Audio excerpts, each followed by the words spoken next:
Oi, tudo bem? Hoje nós vamos falar sobre neurobiologia das emoções. Esse é um tema muito instigante, muito complexo e certamente a neurociência ainda não deu conta de dar uma resposta definitiva para toda essa gama de processamento dessas informações emocionais e como que elas se materializam na forma de comportamentos. Como sempre, eu deixo aqui os meus contatos e vamos iniciar a nossa aula. Bom, começamos a nossa discussão remetendo a um pensamento de um famoso filósofo escocês, o David Hume. Ele colocava que a razão é a escrava das paixões. Ele compõe uma tríade importante de pensadores britânicos, né, juntamente com o John Locke e o George Berkeley, e eles formam o que se chamou de empirismo radical, ou também iluminismo escocês. E essa corrente de pensamento, então, ela divergia bastante daquele pensamento clássico grego que nós já comentamos em outras aulas com mais detalhes.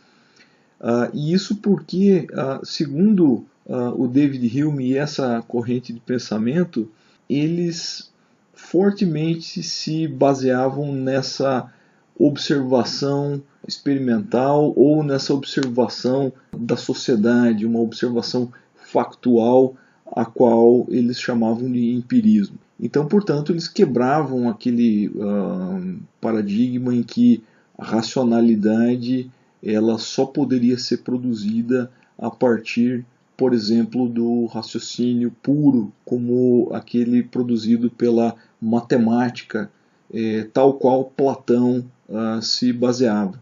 Para Hume, as paixões e as emoções elas seriam manifestações das oscilações da energia vital, sendo elas caracterizadas na forma de dor ou do seu oposto, a excitação. E a razão permitiria uma justificação moral e ética para os afetos. Mas os afetos eles seriam soberanos.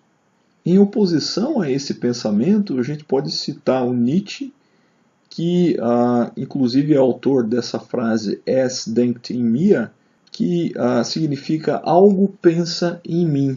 Portanto, ele propõe que o pensamento transcende o seu controle consciente.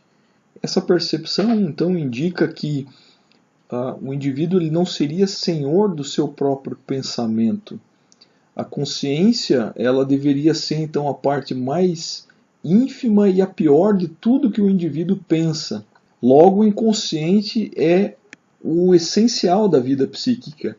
Então, a partir do momento que ele consegue fazer essa diferenciação entre a consciência e a inconsciência, e ele sugere que o inconsciente é o que se tem de melhor da nossa mente, ele propõe um raciocínio que remete ao exemplo de um faroleiro. Então, imaginem que um indivíduo aponta um farol em alguma direção, e esse farol, então, ele representa uma pequena porção da mente daquele indivíduo, que é acessível por parte do feixe ao qual esse farol ilumina.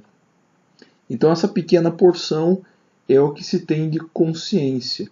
Logo, toda a escuridão, que é 99% do que não está sendo iluminado, corresponderia a esse inconsciente.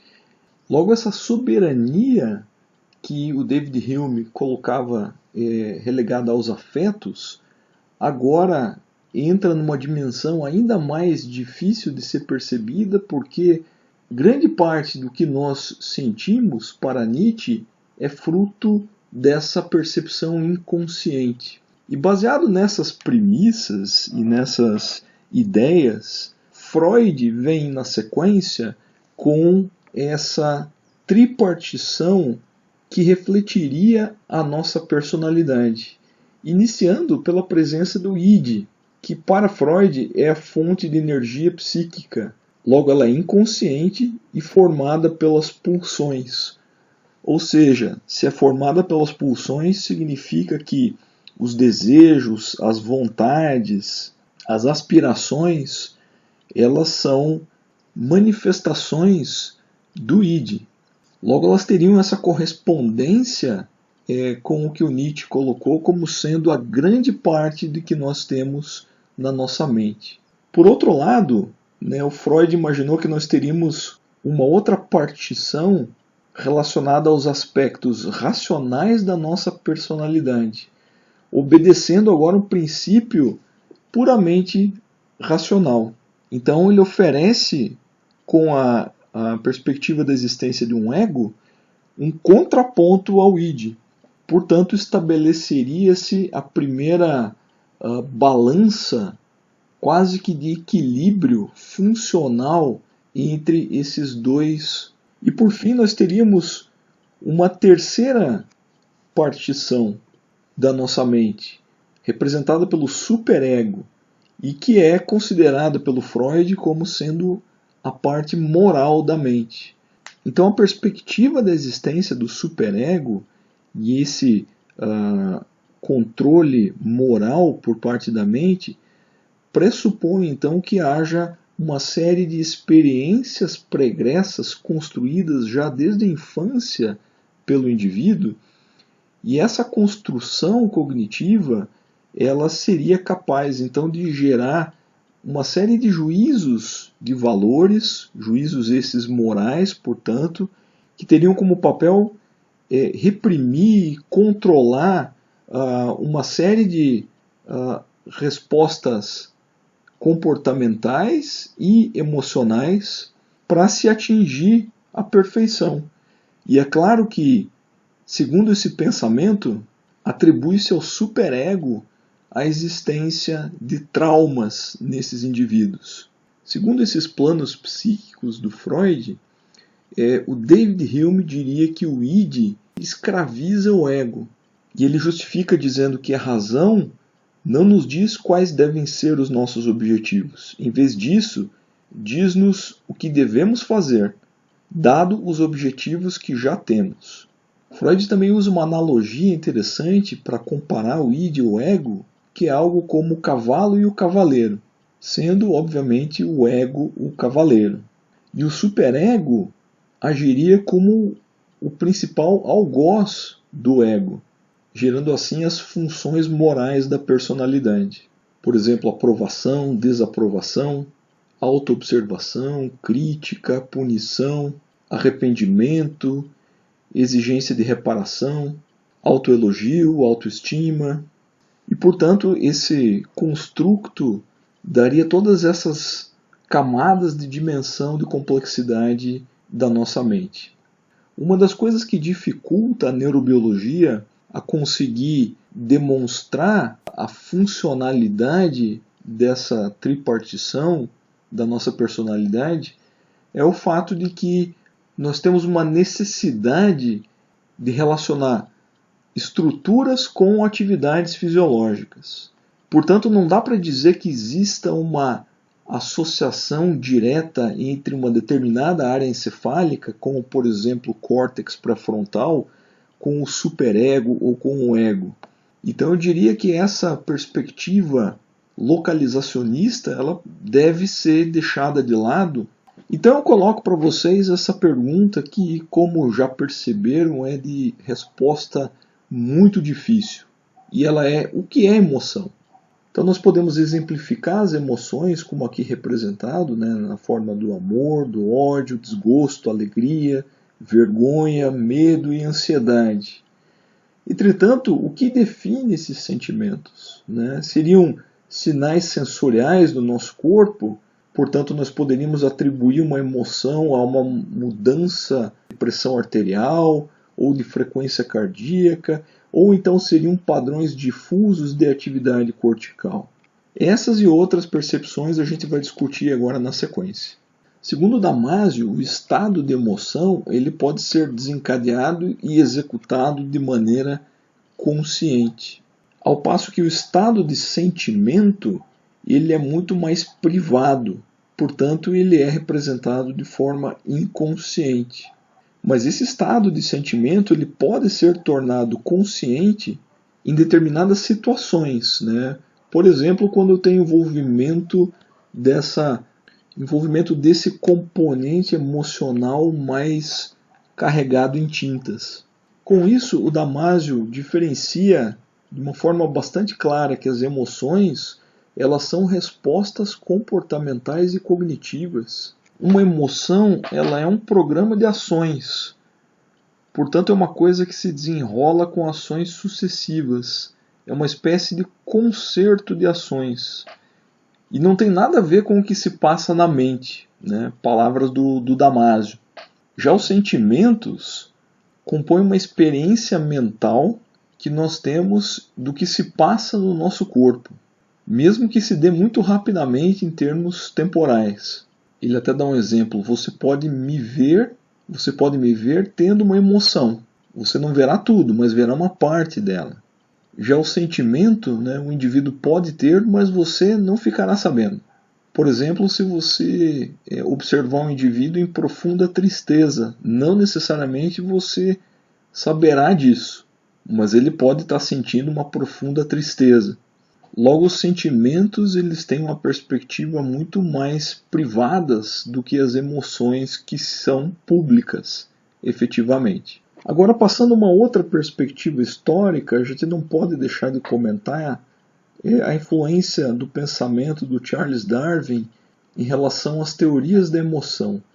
Então ele publicou um livro em 1872, está aqui a capa do livro, né, intitulada A Expressão das Emoções em Homens e Animais, e nesse livro, indo na esteira de todo pensamento evolutivo que ele cunhou, percebam que ele colocou uma análise de diferentes comportamentos emocionais em homens e em animais. Então vejam que esses indivíduos manifestam expressões emocionais que também podem ser analogamente observadas em outros animais, como por exemplo primatas não humanos. Então fez-se a primeira grande diferenciação entre a expressão emocional e a experiência emocional. Outros experimentos corroboram essa ideia de Darwin, em que, apresentando-se um sabor doce para esses mamíferos, percebam a resposta comportamental de expressão emocional num roedor, num primata não humano e num ser humano. Essa resposta ela é idêntica nas três espécies e relaciona-se com a protusão da língua. Um outro comportamento que também é analogamente deflagrado, só que agora por um sabor amargo e que se relaciona com a aversividade a esse sabor, é representado por essas figuras aqui embaixo. Então vejam que a expressão das emoções parece compartilhar um mesmo tronco evolutivo. Outros estudos também no século XIX, com estimulações elétricas transcutâneas, permitiram a proposição de algumas premissas que foram depois desmontadas. Então vejam que Duchenne de Boulogne ele utilizava esse voluntário que era um sapateiro de Paris e ele fazia essas estimulações com eletrodos. Vejam que dependendo da região estimulada, a expressão emocional se modificava. Portanto, a proposta seria de que, estimulando diferentes áreas cerebrais, produziriam-se diferentes expressões emocionais.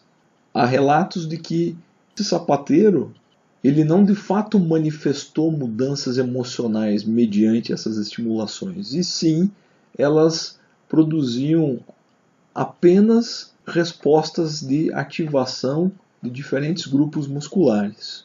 A primeira grande teoria para explicar a emocionalidade, ela se constrói a partir de dois pesquisadores, William James e Carl Lang, em 1884. Então eles propõem que os sistemas sensoriais eles aportariam com informações ao nosso cérebro e essas informações elas produziriam alterações fisiológicas, por exemplo, materializadas na forma de um aumento da frequência cardíaca, ou na mudança de um tônus muscular, e com isso essas alterações elas seriam as emoções propriamente ditas. Então, embora essa perspectiva que pareça absurda num primeiro momento, a gente pode utilizar um exemplo para tentar colocar essa teoria à prova. Então, imaginem a seguinte situação: um indivíduo ele passa por um contexto aversivo, por exemplo, uma briga, uma discussão. E essa situação, então, faz com que ele manifeste um aumento da frequência cardíaca, uma mudança de tônus muscular, e isso, obviamente, impacta na carga emocional que ele vive naquele momento. Imaginem agora esse mesmo indivíduo numa outra situação também aversiva, também de discussão e de briga, só que agora esse indivíduo está desprovido de capacidade de alterar os seus parâmetros fisiológicos. Então ele não terá aumento da frequência cardíaca e nem mudança de tônus muscular. Portanto, é possível imaginar que esse indivíduo nessa segunda situação ele terá um componente emocional diferente do que o indivíduo na primeira situação. Logo, isso nos ajuda a entender um pouco mais a lógica por trás da teoria do James e do Lang. Há ainda algumas limitações, que foram colocadas para desconstruir essa ideia. Uma delas foi baseada na transecção de medula, que não aboliu as emoções, e a segunda delas foi a febre, ou seja, outras informações de natureza sensorial não alterariam necessariamente da mesma forma as emoções como eles propuseram. Mas uma outra crítica importante que eu gostaria de mencionar aqui para vocês é a que foi colocada pelo Vygotsky. O Vygotsky coloca que essa teoria ela é meramente reatológica, portanto, ela só prevê uma resposta emocional frente a uma situação de reatividade a um estímulo sensorial. Além disso, ele coloca que essa delimitação das emoções a partir dessas alterações fisiológicas, elas seriam muito delimitadas aos animais e não seriam capazes, portanto, de revelar um colorido emocional muito mais complexo que nós temos nos seres humanos. A outra teoria que eu quero trazer para vocês aqui é a teoria do Cannon e do Bard. O Walter Cannon ele foi aluno do William James e já tinha uma percepção diferente das emoções.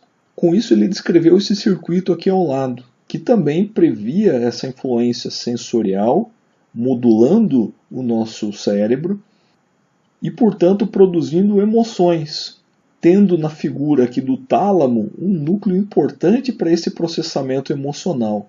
E é a primeira vez que surge, então, a figura de um núcleo encefálico específico como sendo responsável por um processamento emocional. Com isso, eles previram que as emoções elas poderiam ser relacionadas a mudanças de parâmetros fisiológicos, tais como descritas pelo James e pelo Lang, mas eles propuseram ainda uma alça desprovida de alterações fisiológicas.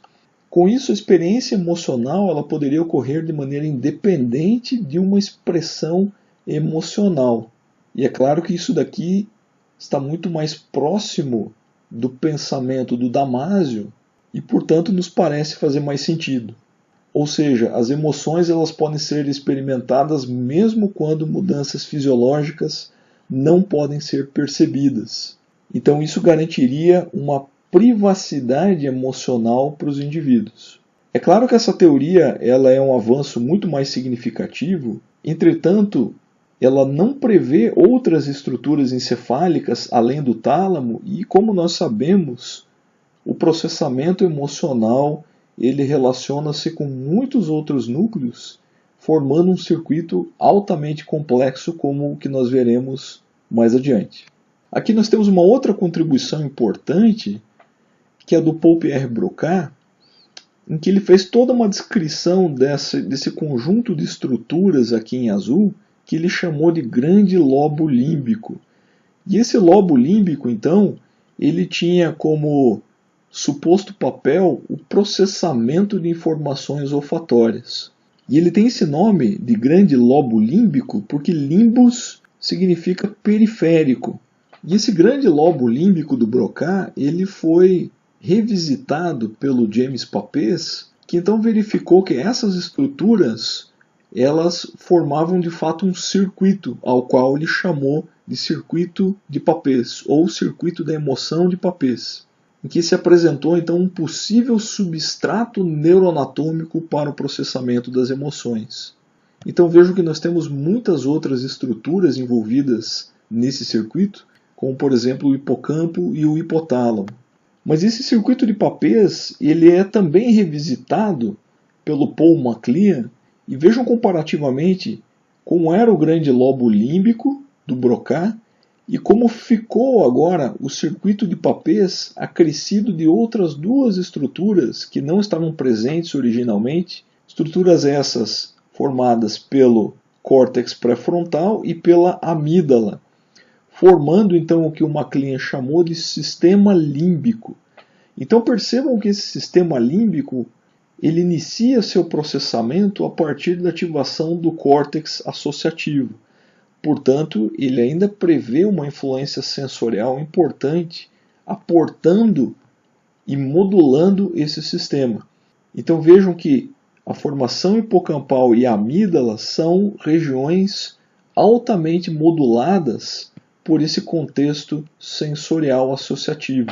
O próprio córtex cingulado também recebe uma importante projeção dessas áreas sensoriais e nós teremos então uma modulação, por exemplo, de um contexto de formação de memória associada com aquela emoção ao qual esse circuito está processando. E essa informação proveniente do hipocampo é projetada via fornix para o hipotálamo e do hipotálamo para o tálamo e depois para o córtex cingulado. E assim estabelece-se um circuito reverberante. Vejam que há também uma projeção para o hipotálamo e um controle autonômico e também endócrino, logo um impacto de grande magnitude sobre o nosso organismo, que explicaria, por exemplo, as mudanças relacionadas com pressão arterial, frequência cardíaca e assim por diante. A amígdala também é muito recrutada, como eu tinha mencionado anteriormente, também produzindo aqui uma ativação hipotalâmica, e percebam que o hipotálamo também projeta para o córtex pré-frontal. Então, com isso, e principalmente analisando esse circuito reverberante aqui do sistema límbico, nós podemos perceber que uma das consequências disso diz respeito à formação de memórias de caráter aversivo. Isso significa que uma exposição emocional a um estímulo aversivo, por exemplo, um assalto, um acidente, tem ampla capacidade de gerar memórias e que vão ser memórias construídas dentro desse caráter de aversividade. Portanto, se eu tiver uma influência sensorial, como por exemplo um odor relacionado àquele contexto de um acidente ou algo aversivo que eu mencionei, nós poderemos deflagrar esse circuito subcortical de maneira potencialmente inconsciente. E com isso fazer com que haja uma grande ativação do hipotálamo e do sistema nervoso autônomo que conferirão todo esse componente comportamental associado a um estado de ansiedade generalizada. E com isso nós temos uma explicação neurobiológica, por exemplo, para o transtorno de estresse pós-traumático. E essa contribuição agora com o acréscimo do córtex pré-frontal ao sistema límbico se dá principalmente a partir dos estudos desse caso, do Phineas Gage. Ele era um operário que trabalhava numa linha férrea e a função dele era fazer com uma barra de ferro pequenas covas para se colocar cargas explosivas para depois assentar os dormentes das linhas férreas. Então a função dele era uma função perigosa. Um dia ele inadvertidamente bateu essa barra de ferro num buraco que continha uma pequena carga de explosivo. Ele gerou uma faísca e uma detonação, e essa barra de ferro projetou na cabeça dele, fincando dessa forma como representado nesse boneco de cera. Aqui ao lado vocês podem ver uma foto dele à época. Ele perdeu a visão de um olho, mas de maneira quase que milagrosa, ele manteve toda a consciência durante o acidente. Algumas versões dessa história contam que a barra transfixou a cabeça e saiu projetada do outro lado. Outras versões dizem que a barra ficou cravada dessa forma. Mas o resultado final que nós temos dessa situação pode ser visto nessas imagens aqui ao lado. Vejam o crânio preservado do Phineas Gage, que se encontra no museu lá na Harvard Medical School, e vocês podem ver que ele passou por um processo cirúrgico feito pelo médico de plantão na empresa, que foi o John Harlow. E o John Harlow então estudou e acompanhou o caso do Phineas Gage depois, pois chamou a atenção dele o fato do Phineas Gage ter escapado com vida mediante tamanha gravidade do ocorrido. Então uma das coisas que se verificou nos relatos do John Harlow foi que o Phineas Gage, que anteriormente ao acidente tinha um comportamento muito pacato, era um indivíduo afável, de temperamento fácil, e depois do acidente se tornou alguém com um comportamento completamente oposto, irritadiço, violento, agressivo.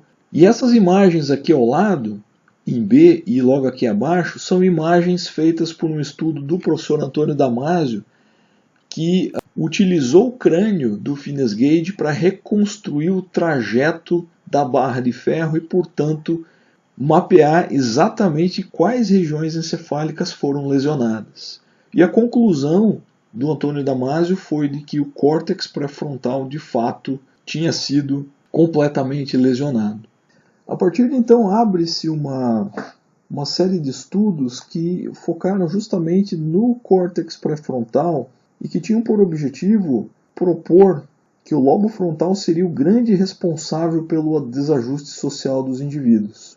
Chegou-se a propor então que procedimentos de lobotomias frontais, feitas por exemplo com a inserção de uma cureta supraorbital e revolvendo-se a cureta aqui nessa região do córtex pré-frontal, poderiam, por exemplo, produzir efeitos calmantes em indivíduos que seriam desajustados, por exemplo, presos.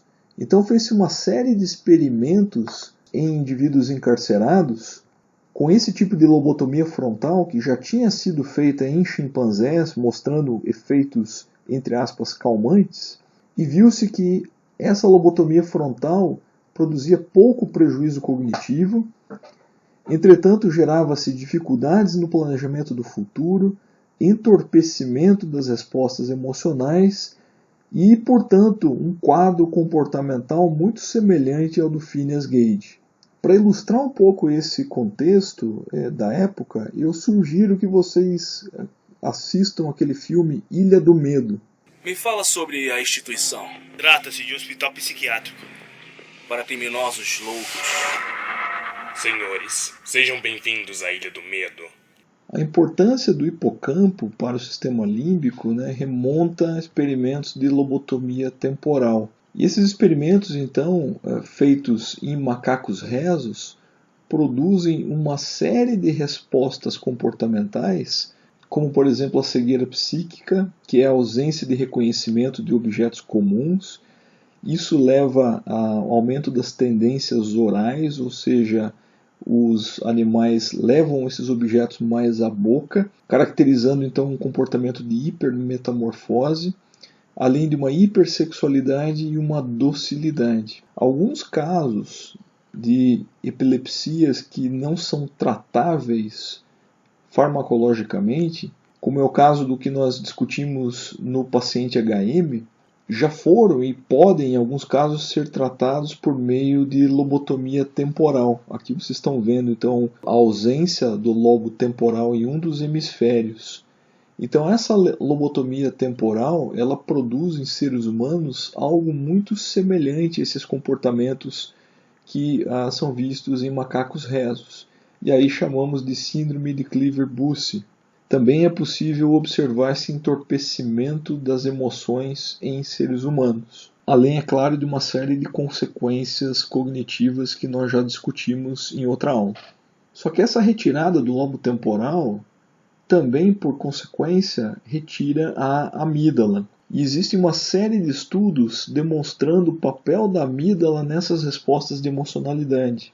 Por exemplo, quando é feita a exposição de indivíduos em ressonância magnética funcional a essas imagens que são produzidas eletronicamente e que possuem uma escala de emocionalidade, variando de 0 até 125.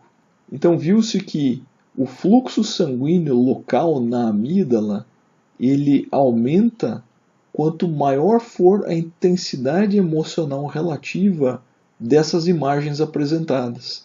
Então há uma correlação positiva entre o aumento do fluxo sanguíneo local na amígdala com a intensidade emocional.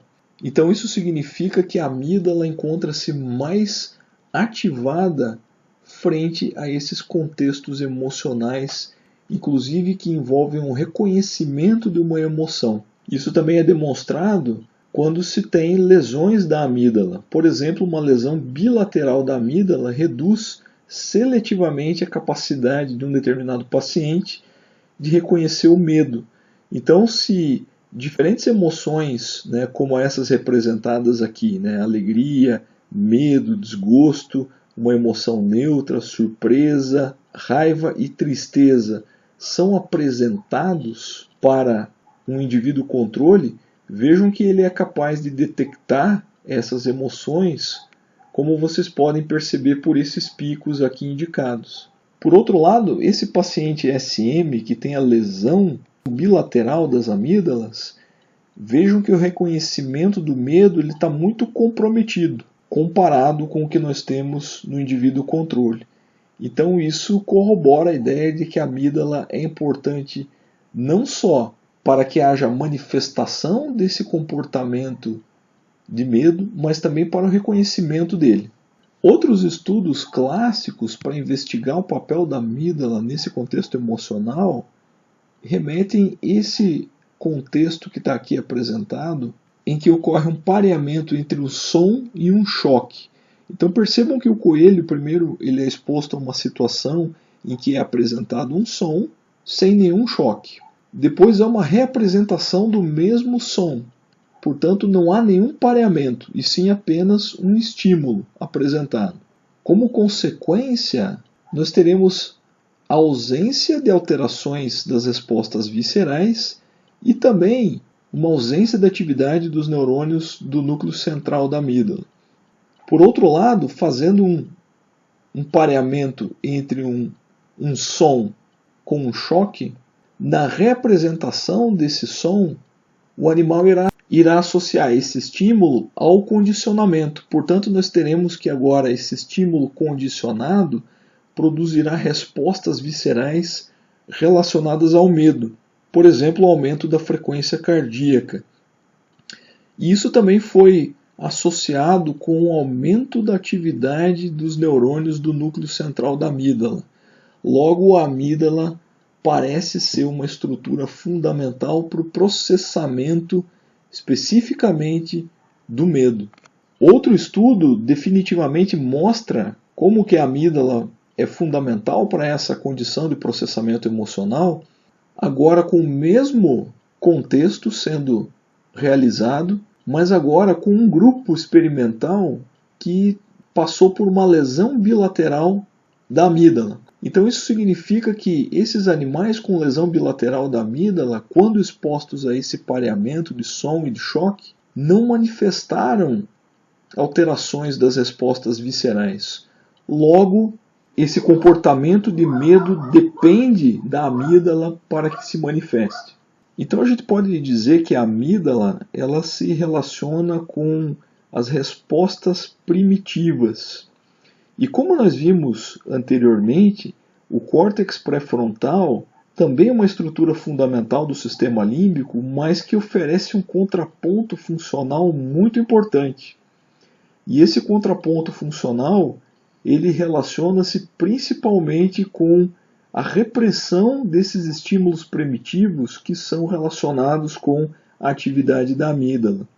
Então essa ideia, ela de certa forma resgata um pouco a proposta da tripartição da mente, feita pelo Freud, em que o id poderia ser, por exemplo, representado pela amígdala, e talvez o ego, ou uma mistura de ego e superego, poderiam ser associados com o córtex pré-frontal. É claro que isso é uma aproximação grosseira, mas de certa forma mostram que a premissa proposta pelo Freud parece ter uma validade intrínseca bastante interessante. Vejam vocês que as respostas de agressividade, né, estão aí sendo representadas, elas têm uma dependência muito grande da amígdala. Aí está acendendo a amígdala.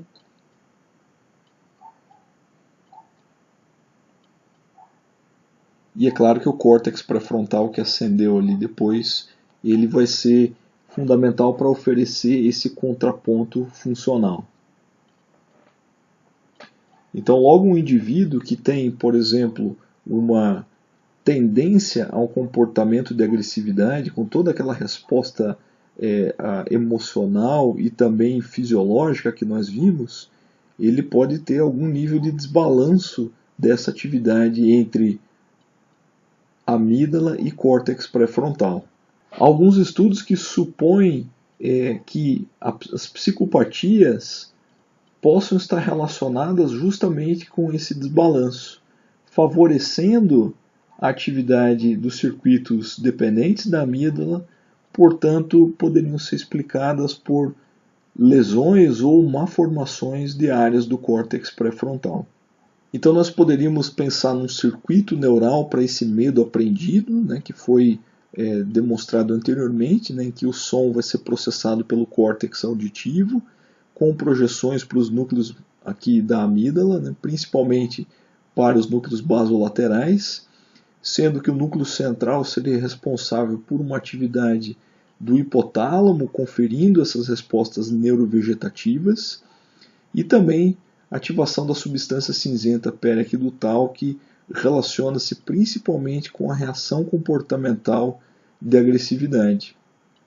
E por fim, nós teríamos uma projeção aqui dos núcleos basolaterais para o córtex cerebral, representando essa experiência emocional, em que efetivamente o indivíduo ganharia consciência daquela condição emocional.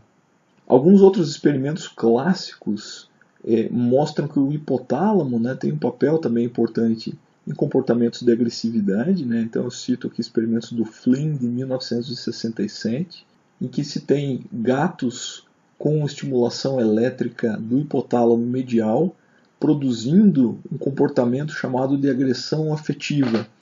Esse comportamento ele se manifesta na presença de uma presa. Então vocês estão vendo o gato e o rato. E esse animal estimulado, então, ele reage comportamentalmente com muita vocalização, com uma postura de agressão.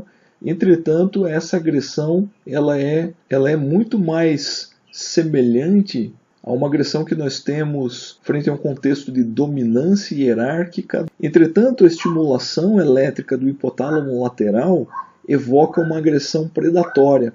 E essa agressão predatória ela é comportamentalmente diferente.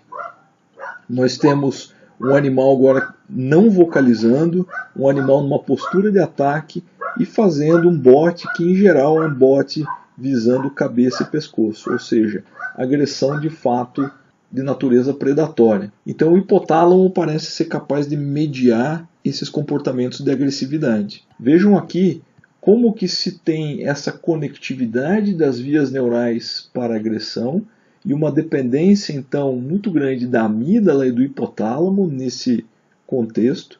Percebam que os núcleos córtico-mediais e os basolaterais da amígdala vão deflagrar projeções que são distintas, por exemplo, via estria terminal, aqui no hipotálamo lateral, ou via amígdala fugal no hipotálamo medial. Vejam que esse efeito sobre o hipotálamo lateral é um efeito inibitório. Então o hipotálamo lateral ele estará sendo constantemente inibido pelos núcleos córtico-mediais da amígdala. Portanto, esses núcleos que têm uma projeção via feixe prosencefálico medial para a área tegmental ventral, constantemente devem reprimir essa agressão predatória. Ao passo que os núcleos basolaterais, ativando o hipotálamo lateral e através dessa projeção via fascículo longitudinal dorsal, ativam a substância cinzenta periaquedutal e com isso promovem uma agressão afetiva.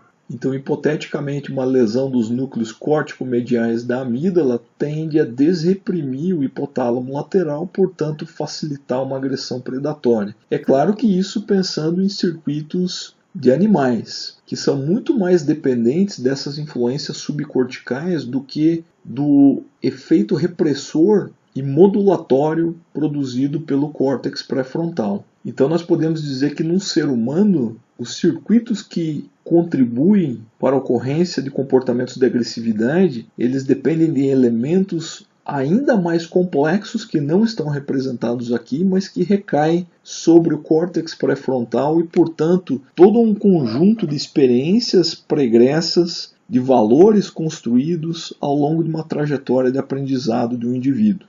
Portanto, nós não devemos deixar de lado a influência social que constantemente molda o córtex pré-frontal.